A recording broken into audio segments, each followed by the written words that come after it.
ಇಂದ ಉಂಟಾಗುವಂಥ ಕಾಯಿಲೆ ಇದು. ಹಗುಲೊತ್ತಾಗ ಡೆಂಗ್ಯೂ ಇಡಿಸ್ ಜಾತಿ ಸೊಳ್ಳೆ ಕಚ್ಚೋದ್ರಿಂದ ಡೆಂಗ್ಯೂ ಜ್ವರ ಬರ್ತೈತಿ. ಇದು ಹಗುಲೊತ್ತಾಗ ಕಸ್ತೈತಿ. ಇದ್ರ ಲಕ್ಷಣಗಳು ಅಂತಂದ್ರೆ ಇದ್ದಕ್ಕಿದ್ದಂಗೆ ಜ್ವರ ಬರ್ತೈತಿ, ನಿಮಗೆ ಮೈಕೈ ನೋವು ಇರ್ತೈತಿ, ತಲೆನೂ ಜಾಸ್ತಿ ಇರ್ತೈತಿ, ಕಣ್ಣು ತುಂಬ ನೋವು ಇರ್ತೈತಿ, ಜಾಯಿಂಟ್ ಪೇನ್ ಇರ್ತೈತಿ, ಮತ್ತು ಇಲ್ಲಿ ರ್ಯಾಸಸ್ ಮೈ ಮೇಲೆಲ್ಲ ರ್ಯಾಸಸ್ ಟೈಪ್ ಇದಾಗ್ತವೆ. ಹಂಗೆ ಆಗಿರೋ ಜ್ವರ ಏನಾರ ಬಂತು ಅಂತಂದ್ರೆ ನೀವು ಹಾಸ್ಪಿಟ್ಲಿಗೆ ಹೋಗಿ ತೋರಿಸ್ಕೋಬೇಕು. ಇದ್ರ ಡೆಂಗ್ಯೂ ಜ್ವರ ಏನಂತಂದ್ರೆ ಮೇನ್ ಪ್ಲೇಟ್ಲೆಟ್ ಅಂತ ಇರ್ತೈತಿ. ನಮ್ಮ ದೇಹದಲ್ಲಿ ಕೆಂಪು ರಕ್ತ ಕಣ ಮತ್ತು ಬಿಳಿ ರಕ್ತ ಕಣ ಅಂತ ಇರ್ತೈತಿ. ಅದು ಡೆಂಗ್ಯೂ ಜ್ವರ ಬಂತು ಅಂತಂದ್ರೆ ಕೆಂಪು ರಕ್ತ ಕಣ ಡೌನ್ ಹಾಕ್ಯಂತ ಬರ್ತೈತಿ, ಅಂದ್ರೆ ಕಡಿಮೆ ಹಾಕ್ಯಂತ ಬರ್ತೈತಿ. ಅವಾಗ ನೀವು ಜ್ವರ ಬಂದಾಗ ನೀವು ಲೋಕಲ್ ಗುಳಿಗೆ ತೊಗೊಳೋದಾಗಲಿ ಏನು ಆ ಥರ ಮಾಡಬಾರ್ದು. ಆ ಥರ ಮಾಡಿದ್ರೆ ಅಂತಂದ್ರೆ ಪ್ಲೇಟ್ಲೆಟ್ ಡೌನ್ ಹಾಕ್ಯಂತ ಬಂದಾಗ ನೀವು ಹಾಸ್ಪಿಟ್ಲಿಗೆ ಹೋಗ್ತೀರಿ ಸೀರಿಯಸ್ ಆದ್ಮೇಲೆ. ಅವಾಗ ಇಲ್ಲಿ ಬಾಸೂರಲ್ಲಿ ಹಿಡಿಯೋಕ್ಕಾಗಲ್ಲ, ಮತ್ತು ತಾಲೂಕು ಹಾಸ್ಪಿಟಲೆಲ್ಲ ಹಿಡಿಯೋಂಗಿಲ್ಲ.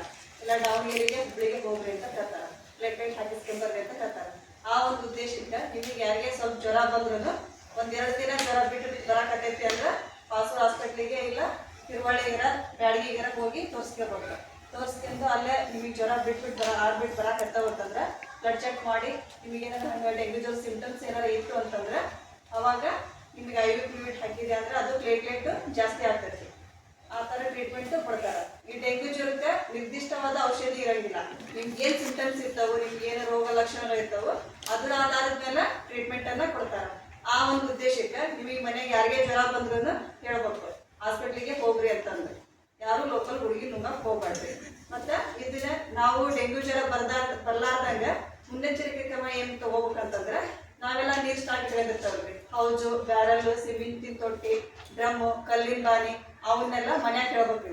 ವಾರಕ್ಕೊಂದ್ಸಲ ಬ್ರಷ್ ಹಾಕಿ ತಿಕ್ ತೊಳೆದು ಕಲ್ಬಾನಿ ಸಿಮೆಂಟಿನ ಹೌಜ್ ಇದ್ದೆ ಅಂದ್ರೆ ಸುಣ್ಣ ಹಚ್ಚಿ ನೀರು ಹಾಕ್ರಿ ಅಂತ ಹೇಳ್ಬೇಕು. ಬ್ಯಾರಲ್ಲು ಅವು ಪ್ಲಾಸ್ಟಿಕ್ಕಿನ ಐಟಮ್ಸ್ ಏನಾರು ಇತ್ತಂತಂದ್ರೆ ಬ್ರಷ್ ಹಾಕಿ ತಿಕ್ ತೊಳೆದು ನೀರು ಹಾಕು ಅಂತ ಹೇಳ್ಬೇಕು. ವಾರಕ್ಕೊಂದ್ಸಲ ಕಂಪಲ್ಸರಿ ತೊಳಿ ಅಂತಾನೆ ಹೇಳ್ಬೇಕು. ಅವ್ರು ಏನ್ ಮಾಡ್ತಾರ, ನೀರು ಬಿಡೋದಕ್ಕೆ ನೀರು ಚೆಲ್ಲೋದು ನೀರು ಹಿಡಿಯೋದು ಮಾಡ್ತಾರ. ಅದ್ರಾಗ ಹೊಲಸೆಲ್ಲ ಕುತ್ಕೊಂಡಿರ್ತೈತಿ ಒಳಗೆ ಪದ್ರ ಟೈಪ್ ಕುದಿಲ್ಲ ನೀರು ಇದು ಆ ಥರ ಹೊಲಸರ ಕುಂತಿರ್ತೈತಿ. ಹಂಗ ಓಪನ್ ಬಿಟ್ಟೆ ಅಂದ್ರೆ ಸೊಳ್ಳಿ ಒಂದ್ಸಲ ಹಾಲು ಬಂದು ತತ್ತಿ ಇಟ್ರೆ ಒಂದ್ಸಲಕ್ಕೆ 100-200 ತತ್ತಿ ಇಡ್ತದ. 1-2-3 ದಿನದ ಇದು ಲಾರ್ವ ಆಗ್ತೈತಿ. 1 ವಾರಕ್ಕೆ ಪ್ಯೂಪ ಆಗಿ ಸೊಳ್ಳಾಗಿ ಕಸ್ತೈತಿ. ಆ ಒಂದು ಉದ್ದೇಶಕ್ಕೆ ನೀರು ಸ್ಟಾಕ್ ಇಟ್ಕೊಂಡ ಮುಚ್ಚಿಡ್ರಿ ಅಂತ ಹೇಳ್ಬೇಕು. ಮುಚ್ಚಿಡಂಗಿಲ್ಲ ಅಂತಂದ್ರೆ ಮನ್ಯಾಗ ಹಳೆ ಬಟ್ಟೆ ಇರ್ತಾವಲ್ಲ, ಲುಂಗಿ ಬೇಲಿ ಅವನ್ನೆಲ್ಲ ಟೈಟಾಗಿ ಕಟ್ಟಾಕಿ ಹೇಳ್ಬೇಕು. ಒಟ್ಟ ಸೊಳ್ಳೆ ಹೋಗಾಕ ಜಾಗ ಮಾಡ್ಕೊಡ್ಬಾರ್ದು, ಸೊಳ್ಳೆ ನಿಯಂತ್ರಣ ಮಾಡ್ಬೇಕು. ಆ ಥರ ಸ್ವಚ್ಛ ಇಟ್ಕೊರಿ ಅಂತ ಹೇಳ್ಬೇಕು. ಮತ್ತು ಹಿತ್ಲಾಗೆಲ್ಲ ತೆಂಗಿನ ಚಿಪ್ಪು, ಟೈರು, ಪ್ಲಾಸ್ಟಿಕ್ ಐಟಮ್ಸ್ ಎಲ್ಲ ಹಂಗೆ ಹೋಗ್ಬಿಡ್ತಾರೆ. ಅವನ್ನ ಆದಷ್ಟು ಮಳೆಗಾಲ ಮುಗಿಯೋ ತನಕ ಡಬ್ ಹಾಕಿಡ್ರಿ ಅಂತ ಹೇಳ್ಬೇಕು. ಟೈರ್ ಏನಾರ ಇತ್ತು ಅಂದ್ರೆ ಅದು ಅಬ್ಸರ್ವ್ ಮಾಡ್ರಿ, ಯಾರ ಮನೆ ಟೈರ್ ಇದ್ರೆ ಅಂದ್ರೆ ಅದ್ರಾಗೂ ನೀರು ಬಿದ್ದಿರೋದು ಹುಳ ಆಗಿರ್ತಾವೆ. ಬಾಲ್ಲೊಟ್ಟೆ ಹುಳ ಆಗಿರ್ತಾವೆ ನೋಡಿದ್ರೆ ಅದ ಸೊಳ್ಳೆ ಕಚ್ಚೋದು. ಆ ಥರ ಹುಳ ಆಗಿರಂಗ ನೋಡ್ರಿ. ಇಲ್ಲ ಆಲ್ಮೋಸ್ಟ್ ಅಲ್ಲಿ ಎಲ್ಲರ ಮನೆಗೂ ಲಾರ್ವಾ ಅದಾವು. ಆ ಥರ ಒಟ್ಟು ನಾವು ಸರ್ವೆ ಮಾಡಿದ್ರು ಜನ ತಿಳ್ಕೊಳಕತ್ತಿಲ್ಲ. ನಾವು ಪ್ರತಿದಿನ ಆಶಾ ವರ್ಕರ್ ಹೋಗಿ ಸರ್ವೆ ಮಾಡ್ತಾರೆ. ಸರ್ವೆ ಮಾಡಿದ್ರು ಮಾಡ್ತಾರೆ, ಹಿಂಗೆ ತೊಳೆದವ್ರಿ ಮೊನ್ನೆ ತೊಳೆದವ್ರಿ ಅಂತ ಬರೀ ಇದೆ ಕಾರಣ ಹೇಳ್ತಾರೆ. ನೀವು ಮನೆಗೆಲ್ಲ ಹೇಳ್ಬೇಕು. ಈಗ ಡೆಂಗ್ಯೂ ಜ್ವರ ಜಾಸ್ತಿ ಆಗೋದ್ರಿಂದ ಜಾಸ್ತಿ ಮಕ್ಕಳಿಗೆ ಬರ್ತದಲ್ಲ. ಹೋದ ವರ್ಷ ಮಾರ್ಚ್ ತಿಂಗಳಿಂದನೇ ಅದು ಜನವರಿಯಿಂದನೇ ಸ್ಟಾರ್ಟ್ ಆಗಿತ್ತು. ನಮ್ಮ ಡಿಸ್ಟಿಕ್ಕಲ್ಲಿ ನಮ್ಮ ಬ್ಯಾಡಗಿ ತಾಲೂಕನ್ನು ಹೈಯೆಸ್ಟ್ ಆಗಿತ್ತು. ಡೆತ್ ಒಳಗಾತು ಮತ್ತು ಕೇಸ್ ಒಳಗಾದ್ರು ಹೋದ ವರ್ಷ ನಮ್ದು ಹೈಯೆಸ್ಟ್ ಇತ್ತು. ಈ ಸಲ 1-2 ಕೇಸ್ ಅಷ್ಟೇ ಬಂದಿದ್ದಾವೆ. ಅದಕ್ಕೆ ಅಷ್ಟೆಲ್ಲ ನಿಯಂತ್ರಣ ಮಾಡೋ ಸಂಬಂಧ ನಾವು ಪ್ರತಿದಿನನೂ ಮನೆಗೆ ಹೋಗಿ ಲಾರ್ವಾ ಸರ್ವೆ ಮಾಡಿ ಅವ್ರಿಗೆ ಮಾಹಿತಿಯನ್ನು ನೀಡ್ತಾ ಇದ್ದೀವಿ. ನೀವು ಮನೆಗೆ ಹೋಗಿ ಹೇಳ್ಬೇಕು ಆದಷ್ಟು ನೀರನ್ನು ಸ್ವಚ್ಛ ಇಟ್ಕೊಳ್ರಿ. ಒಟ್ಟ ಹುಳ ಆಗಿದ್ದಾಗ ನೋಡ್ಕೇರಿ ಅಂತಂದ್ರೆ ಲಾರ್ವಾ ಆಗಿತ್ತು, ಬಾಲ್ವಟ್ಟೆ ಹುಳ ಆಗಿತ್ತು ನೋಡಿರಿಲ್ರಿ, ಅವ ಲಾರ್ವಾ ಅದ ಸೊಳ್ಳಾಗಿ ಕಚ್ಚದ. ಆ ಥರ ಹುಳ ಆಗಿದ್ದಾಗ ನೋಡ್ಕೇರಿ. ಅದು ಡೆಂಗ್ಯೂ ಸೊಳ್ಳೆ ನೀರಿನಾಗ ಬೆಳಿತೀರಿ. ಒಟ್ಟ ಸೊಳ್ಳೆ ನಿಯಂತ್ರಣ ಮಾಡ್ಬೇಕು. ಮತ್ತು ಸಾಯಂಕಾಲ ಹೊತ್ತು ಬೇವಿನ ಸೊಪ್ಪಿನ ಬಗ್ಗೆ ಹಾಕ್ರಿ ಅಂತ ಹೇಳ್ರಿ. ಮೈ ತುಂಬ ಬಟ್ಟೆ ಹಾಕ್ಯಾರಿ. ಮತ್ತು ಹಗಲೊತ್ತೆ ಏನಾರು ಮಲ್ಕೋಬೇಕಂತಂದ್ರೆ ಈ ವಯಸ್ಸಾದವ್ರು ಇರ್ತಾರ, ಗರ್ಭಿಣಿ ಇರ್ತಾರ, ಬಾಣಂತಿ ಇರ್ತಾರ, ಅವ್ರು ಹಗಲೊತ್ತಿನಾಗ ಮಕ್ಕಂದಿರ್ತಾರ, ಅವ್ರಿಗೆ ಸೊಳ್ಳೆ ಪದ್ರೆನ ಯೂಸ್ ಮಾಡ್ರಿ ಅಂತ ಹೇಳ್ರಿ. ಮತ್ತು ಮೈ ತುಂಬ ಬಟ್ಟೆ ಹಾಕ್ಯಾಡ್ರಿ. ಸಾಯಂಕಾಲ ಹೊತ್ತು ಬೇವಿನ ಸೊಪ್ಪಿನ ಬಗ್ಗೆ ಹಾಕಂತಂದ್ರಿ. ಕಿಡಿಕೆಲ್ಲ ಹಿಂಗೆ ಓಪನ್ ಇದ್ದೆ ಅಂದ್ರೆ ಸ್ವಲ್ಪ ಆದಷ್ಟು ಜಾಲರಿ ಬಡಿಸ್ರಿ ಅಂತ ಹೇಳ್ರಿ. ಸೊಳ್ಳೆ ಜಾಲರಿ ಇರ್ತಾವಲ್ರಿ, ಜಾಲರಿ ಬಡಿರಿ ಅಂತಾನೆ ಹೇಳ್ರಿ. ಮತ್ತು ಗುಡ್ ನೈಟು ಇಲ್ಲ ಫೈಲ್ ಇರ್ತಾವಲ್ಲ ಅದನ್ನ ಯೂಸ್ ಮಾಡಿ ಒಟ್ಟು ಸೊಳ್ಳೆ ಕೆಡಿಸ್ಕೊಳಕ್ಕೆ ಹೋಗ್ಬಾರ್ದು. ಈ ಥರ ನಿಯಂತ್ರಣ ಮಾಡ್ಬೇಕು. ನಿಮ್ಗೆ ಏನೋ ಸಮಸ್ಯೆ ಇದ್ರೂ ಇದು ಜ್ವರ ಬಂದ್ರೆ ಮಾಹಿತಿ ಹೇಳ್ಬೇಕು. ಅದು ನಾವೆಲ್ಲ ಅದು ಎಂಟ್ರಿ ಮಾಡೋದಿರ್ತೈತಿ. ಮತ್ತು ನಿಮ್ಗೆ ಏನೋ ಸಮಸ್ಯೆ ಆದ್ರೂ ಹಾಸ್ಪಿಟ್ಲಿಗೆ ಕೆಲಸ ವ್ಯವಸ್ಥೆ ಮಾಡ್ತಾರ. ಯಾರಿಗೆ ಜ್ವರ ಏನಾರ ಬಂದ್ರೂ ಹೇಳ್ಬೇಕು ಮನ್ಯಾಗ. ಟೀಚರ್ಸ್ಗೆಲ್ಲ ಹೇಳ್ಬೇಕು. ಇಲ್ಲ ಮನ್ಯಾಗಾರ ಕೇಳಿದೆ ಅಂದ್ರೆ ಹಾಸ್ಪಿಟ್ಲಿಗೆ ಕರ್ಕೊಂಡು ಹೋಗಿ ನಿಮಗೆ ಟ್ರೀಟ್ಮೆಂಟನ್ನು ಕೊಡ್ತಾರೆ. ಮತ್ತೆ ಡೆಂಗು ಜ್ವರ ಬರ್ಲಿಲ್ಲಂದ್ರೆ ನಾವು ತಡೆಗಟ್ಟೋಣ. ಹೇಳ್ತೀರಿ ಮನೆಗೆಲ್ಲರೂ ಮಾಹಿತಿನ ಆಯ್ತಾ? ಇಷ್ಟು ಹೇಳಿ ನನ್ನ ಮಾತನ್ನ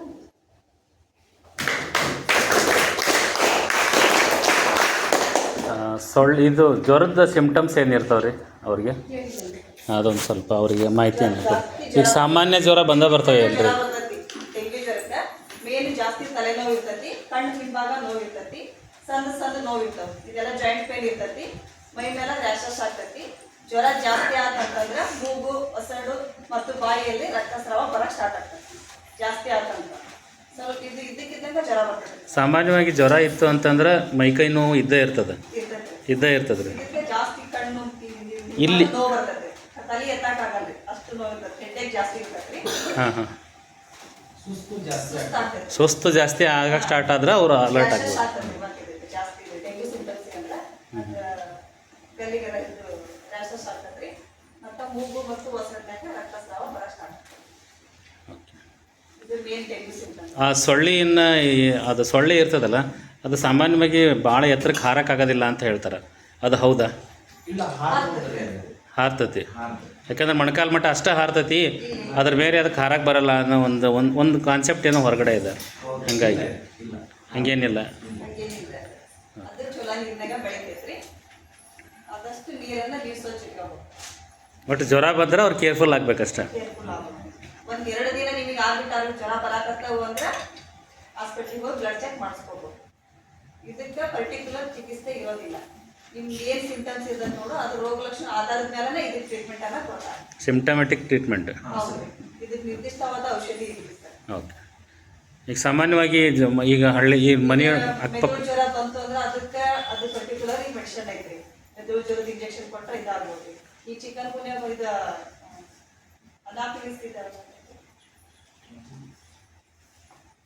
ಮಲೇರಿಯಾ ಜ್ವರ ಬಂದಿದ್ರು ಅದಕ್ಕೂ 14 ದಿನ ಟ್ರೀಟ್ಮೆಂಟ್ ಕೊಟ್ಟೆ ಅಂದ್ರೆ ಗುಳಿಗೆ ತಗೊಂಡು ಆರಾಮಾಗ್ತದೆ. ಅದಕ್ಕೆಲ್ಲ ಪರ್ಟಿಕ್ಯುಲರ್ ಚಿಕಿತ್ಸೆ ಇರ್ತಾರ. ಈ ಡೆಂಗ್ಯೂ ಜ್ವರಕ್ಕೆ ಮಾತ್ರ ಪರ್ಟಿಕ್ಯುಲರ್ ಟ್ರೀಟ್ಮೆಂಟ್ ಇಲ್ಲ. ಅದು ನೀವೇನಾರ ಲೋಕಲ್ ಗುಳಿಗೆ ತಗೊಂಡ್ರಿ, ಅದೇನಾರ ಪ್ಲೇಟ್ಲೆಟ್ ಎಲ್ಲ ಡೌನ್ ಆಗಿ ಅಂತ ಬಂದಾಗ ನೀವು ಜಾಸ್ತಿ ಸೀರಿಯಸ್ ಆಗಿ ಹಾಸ್ಪಿಟ್ಲಿಗೆ ಹೋದೆ ಅಂದ್ರೆ ಈ ಸಣ್ಣ ಹಾಸ್ಪಿಟ್ಲಿಗೆ ಹಿಡಿಯಂಗಿಲ್ಲ. ನೀವು ಹುಬ್ಳಿಗೆ ಇಲ್ಲ ದಾವಣಗೆರೆಗೆ ಹೋಗ್ಲೇಬೇಕಾಗ್ತದೆ. ಅದು ಪ್ಲೇಟ್ಲೆಟ್ ಹಾಕಿದ್ರೆ ರಿಕವರಿ ಆಗೋದು. ನೀವು ಸ್ವಲ್ಪ ಇತ್ತ ಹೋಗಿ ಹಾಸ್ಪಿಟ್ಲಿಗೆ ತೋರಿಸ್ಕೊಂಡ್ರಿ ಅಂತಂದ್ರೆ ಇಲ್ಲೇ ಬ್ಲಡ್ ಇದು ಡ್ರಿಪ್ ಹಾಕಿ ನಿಮಗೆ ರಿಕವರಿ ಮಾಡ್ತಾರೆ. ಟ್ರೀಟ್ಮೆಂಟ್ ಎಲ್ಲ ಕೊಟ್ಟು ಇಲ್ಲೇ ಆರಾಮ ಮಾಡಿ ಕಳಿಸ್ತಾರೆ.